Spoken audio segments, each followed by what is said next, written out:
What if I told you that experts have found a connection between the overuse of technology and teen anxiety? Are you concerned about the impact of excessive screen time on your teen's mental health and development? If you've noticed that your child is struggling with anxiety, depression, or behavioral issues, and you suspect that their phone or tablet might be playing a role, then this video is for you. In today's digital age, it's nearly impossible to avoid screens entirely. But as parents, it's crucial that we understand the potential risks associated with too much technology use, especially for our children. In this video, we're going to explore the findings of psychologist Jonathan Haidt, who argues that the rise of smartphones and social media has led to a mental health crisis among teens. This video is for parents who want to make informed decisions about their child's technology use and protect their mental well-being in an increasingly digital world. We'll dive into the research linking excessive screen time to increased rates of anxiety, depression, and self-harm among adolescents. You'll learn about the concept of the great rewiring of childhood and discover practical strategies for setting healthy boundaries around technology use in your family. Let's start with some stats. The numbers are alarming. A study found that teens who spent more than 3 hours per day on social media were more likely to report high levels of depressive symptoms compared to those who spent less than 30 minutes per day.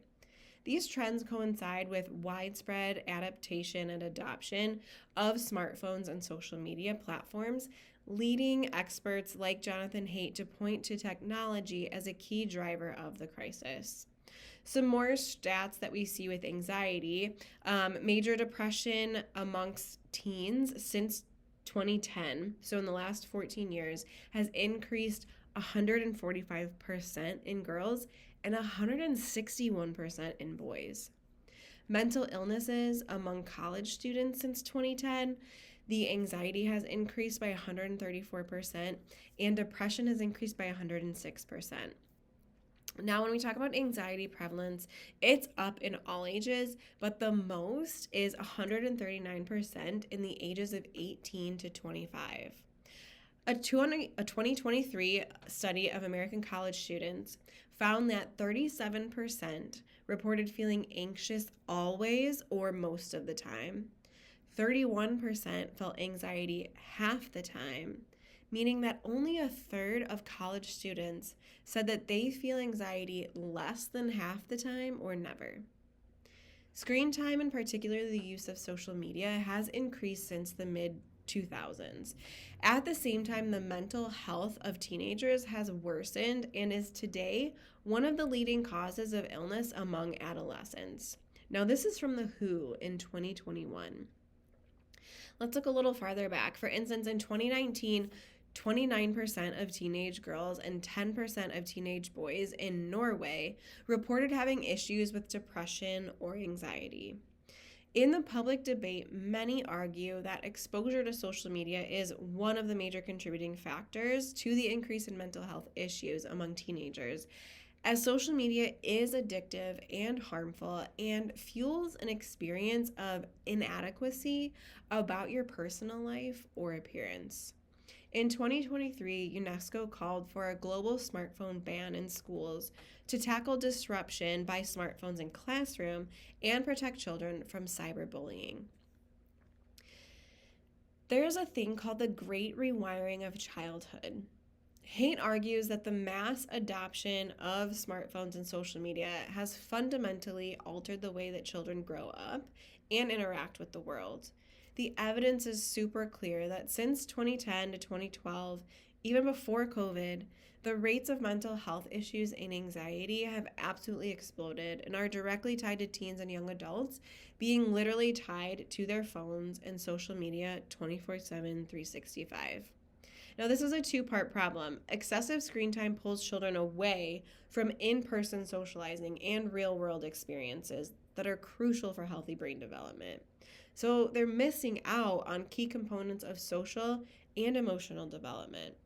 And then they're exposed to harmful and anxiety-inducing content such as bullying, comparison, and all sorts of content that are simply not age-appropriate. Girls are more likely to face self-esteem issues related to social media, while boys are at a higher risk for gaming and porn addiction. Children need to experience challenges and setbacks to build resilience. Just like developing immune system needs to be exposed to germs, bacteria, and viruses to get stronger, and muscles need to be exposed to strain and exercise to get stronger. Our kids need to face real life challenges with friends, social situations, and emotional health in order to learn proper coping, adapting, and resilience building strategies. When we talk about neuroscience with tech addictions and teen anxiety, the constant exposure to these high stress situations in the virtual world, combined with missing out on time outdoors and time with friends, moving, exercising, laughing, engaging, and so forth, adds yet another layer of the perfect storm, leading to an overactive and easily stimulated stress and anxiety centers of the brain, like the amygdala, which controls emotions. This is literally rewiring the brain for anxiety, ADHD, depression. Underactive and understimulated parts of the brain that create calm, emotional regulation, and good decision making, like the hippocampus and prefrontal cortex. Here's some practical tips for parents to start helping reduce this screen time that kids are getting and on social media. Set some clear boundaries around screen time and model healthy technology habits. So, for example, maybe they don't have a phone until they're 14, no social media until they're 16, and even then, limit and tons of phone-free, no screen time in that structure. Encourage in-person socializing and offline activities. Monitor your child's online activity and use parental controls when necessary, fostering open communication about the challenges of navigating this digital world. As parents, we have the power to shape our children's relationship with technology and protect their mental well-being.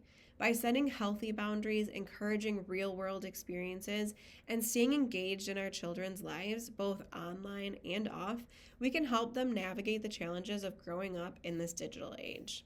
But most importantly, if you feel that your child or teen's anxiety and tech addiction has gone past the point of no return, and you can tell that their nervous system is entirely overwhelmed, overstimulated, and stuck in this sympathetic fight or flight anxiety mode all the time, and you'd like to learn more about drug-free care options that could help hit the reset button on your child's brain and nervous system, send us a DM to learn how neurologically focused chiropractic care can help and countless teens get out of this sympathetic anxiety storm and back to a more calm, relaxed, regulated life.